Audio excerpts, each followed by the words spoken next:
खुलुमबाय रायजोफोर दिनै फुंबिलिनि खौराङाव फिन खेबसेबाव बयखौ बरायनानै लाग्रोबाय दासिमनि खौरांफोरा जाबाय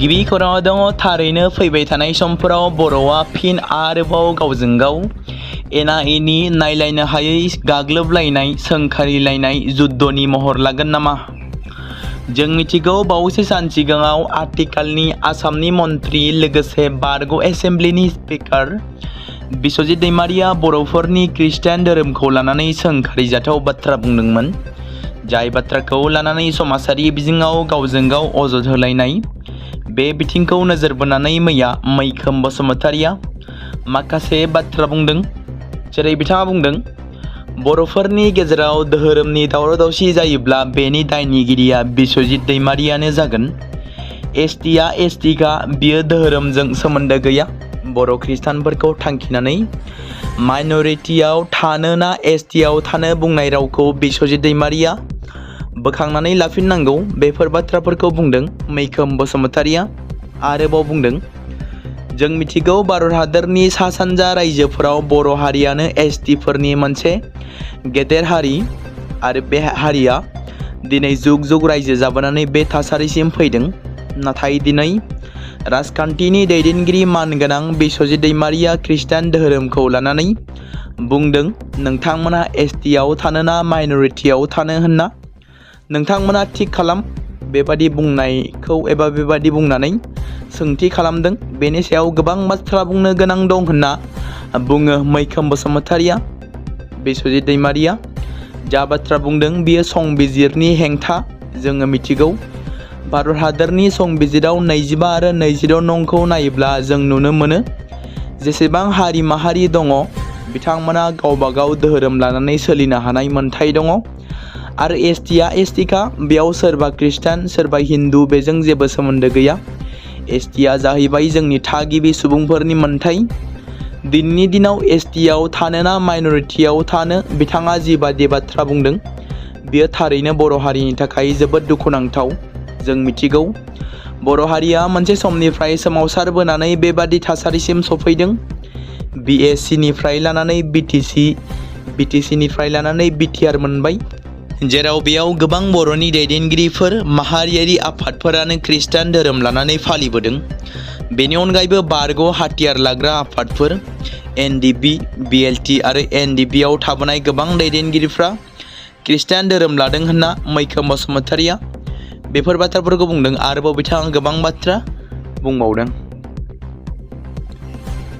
एनडिबिपिनि बारग' आर्मि चिफ सिला बसुमतारि एबा बि सुदेमनि खौरांगिरि मेल गसाइगावआव मैया मोनसे खौरांगिरि मेल लादों जेराव मानि थाखाय लादों गसाइगावनि माखासे दुथांफोरा गावनि मुं लानानै एबा एक्स एनडिबिनि मुं लानानै नंखाय बाथ्रा बुंनानै फैसाजों लोगोसे माखासे डकुमेन्ट खांनायनि गोख्रों अजद दिखांदों सिला बसुमतारि थामहिनबा बि सुदेमा सिला बसुमतारिया साफ्रोमबो एक्स एनडिबिनि सोद्रोमाफोरखौ बैफोर खैसारनिफ्राय सांग्रां जानो खावलायदों लोगोसे गोख्रोङै नंखाय बाथ्रा बुंनानै रां खांनायनिफ्राय गोजानाव थानो खावलायदों खौरांगिरि मेल लानायनि गेजेरजों बिथाङा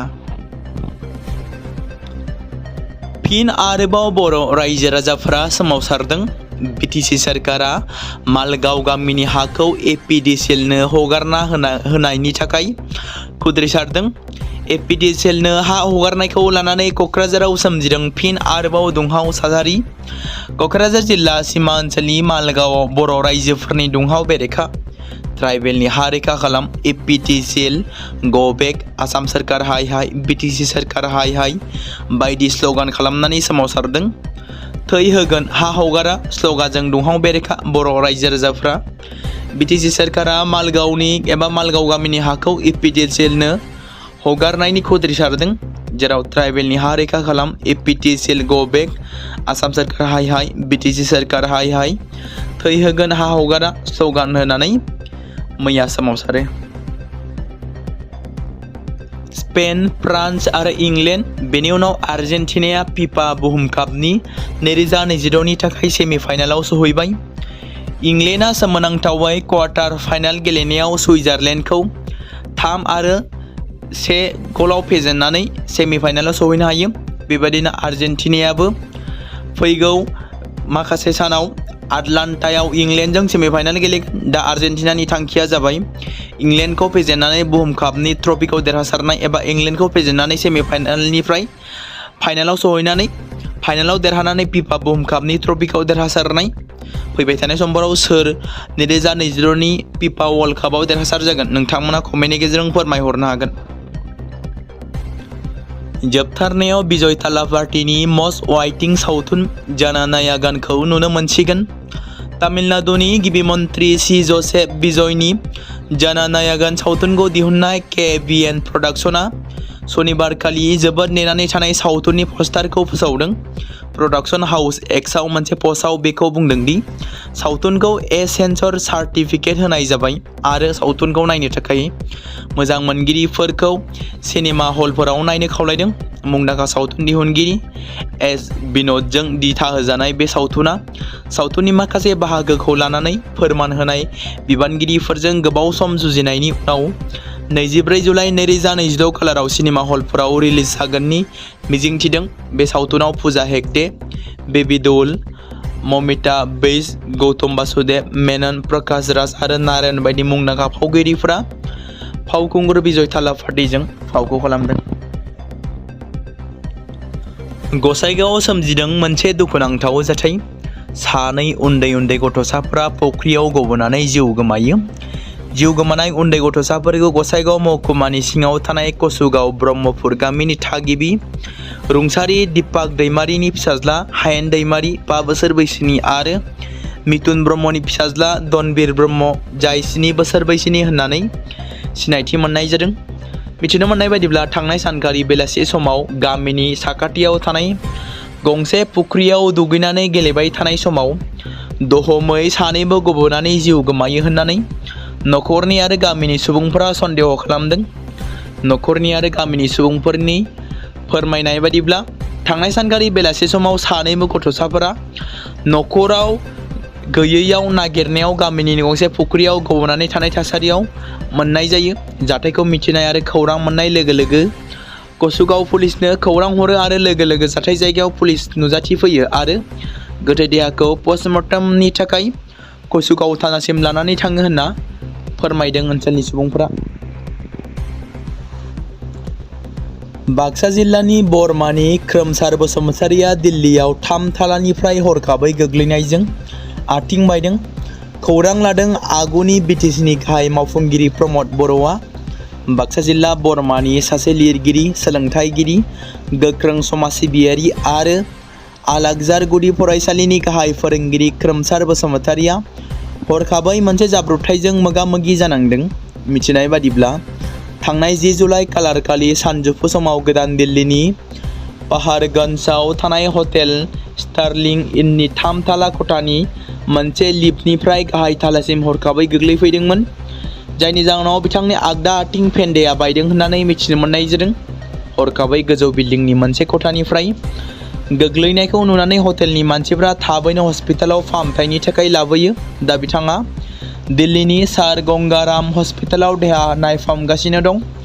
खोरोमसार बसुमतारिनि बेफोरबादि जाब्रबथाय जानायखौ मिथिनानै BTCनि बारग' गाहाय मावफुं सोद्रोमा प्रमद बर', BKWSCनि मावफुं सोद्रोमा प्रदीप सोरगियारि आरो दिल्ली पुलिसनि लेङाइ कमिशनार AK सिंहआ हस्पिटालाव फैनानै खबर लाफैदों। माहारिबादखौ सिगाङाव दोननानै साफ्रोम एबसुनि बिबानगिरिफ्रा आब्रुथि आरो सोद्रोमथिजों हाबा मावथारनांगोन बाथ्राखौ बुंदों खोरोमदावआरिया। मैया धेमाजि जिल्ला दुलाराय बर' फरायसा आफाद एबा एबसुनि बानजायनायाव धेमाजि जिल्ला आरो मोनद' दख्रा एबसुनि मावथिफोरखौ लानानै धेमाजि जिल्ला एबसुनि मावखुलियाव सानसेनि मेहेरगोनां हाबाफारिजों मावथिफारिया जथुम हाबाफारि खुंफुंदों।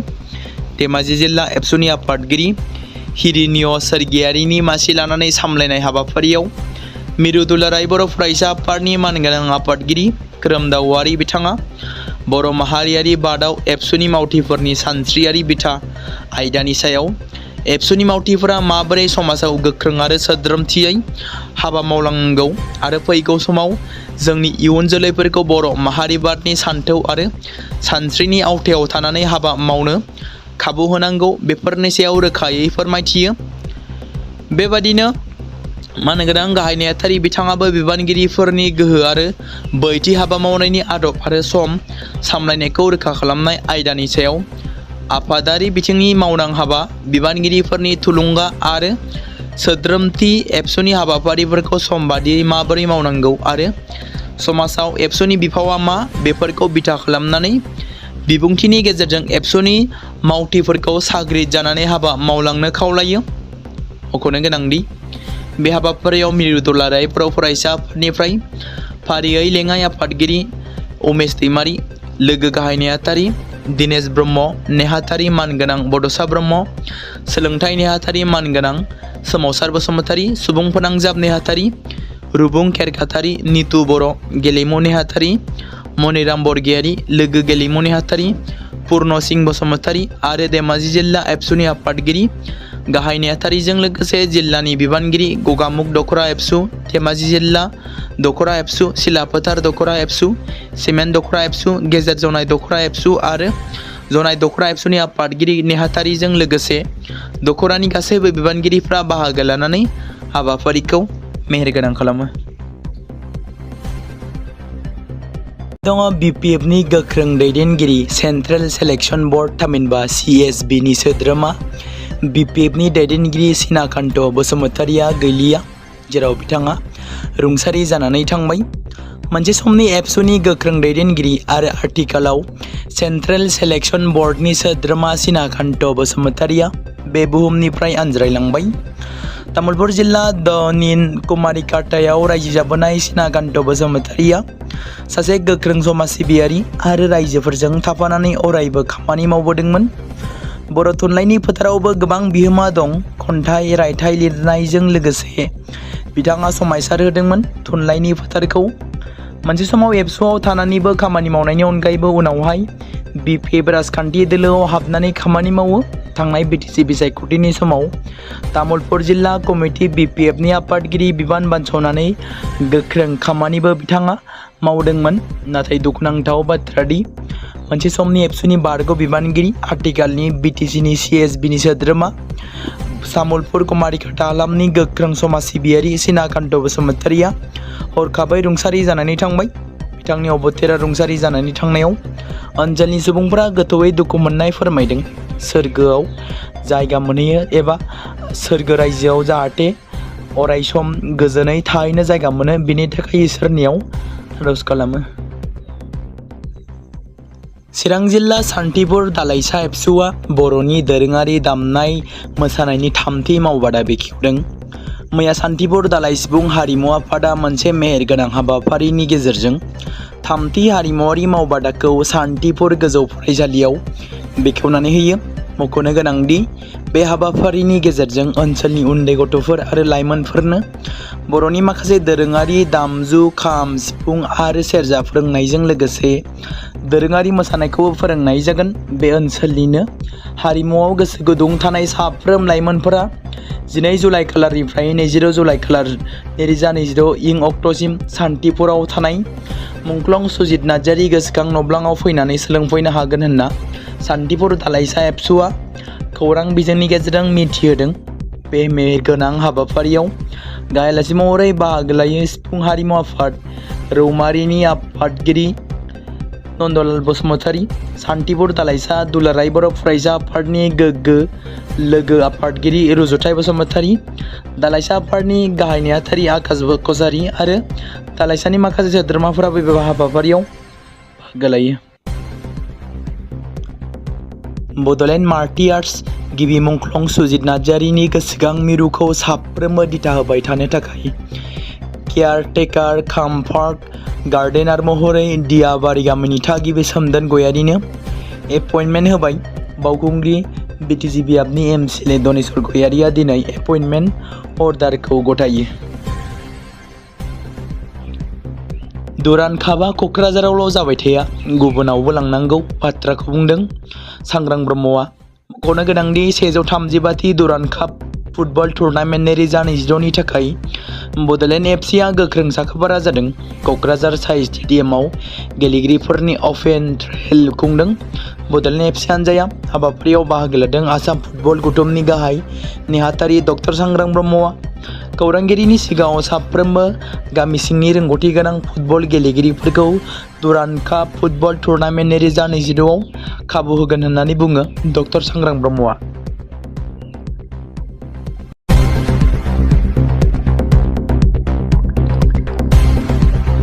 बे समाव मोनसे गोजोनथाव खौरां बाक्सा जिल्लानि बरमायाव थानाय रुरेल एकाडेमिया लानानै फैदों नोंथांमोननि थाखाय मोनसे गोजोनथाव खौरां। थांनाय SSLC आरो हायार सेकेन्डारिनि आनजादाव जाय फरायसा आरो फरायसुलिफोरा उथ्रिसारनो हायाखैमोन एबा फेल जादोंमोन बेनि थाखाय रि-एग्जाम होफिननो गोसो गुदुं फरायसाफोरा थाबैनो बरमा सेकेन्ड गेटआव थानाय रुरेल एकाडेमियाव मुं थिसनफैनानै मेट्रिक आरो HS आनजादखौ होफिननो हागोन। बेनि अनगायैबो जाय फरायसाफोरा थांनाय मेट्रिक आरो HS आनजादाव नांगौ बादि जौखोन्दो एबा मार्क्स लानानै उथ्रिसारनो हायाखैमोन बिथांमोनाबो बे रुरेल एकाडेमियाव एडमिशन खालामफैनानै मार्क्स इमप्रुभमेन्ट खालामनो हागोन। स्ट्रिम हिसाबै आर्ट्स, साइन्स आरो कमार्सनि गासैबो फरायसाफोरा रुरेल एकाडेमियाव एडमिशन खालामनो हागोन। बेनि थाखाय थाबैनो 8761903455 नङाब्ला 87203585 जानबुं नम्बराव जगाजग खालामहरनो हागोन।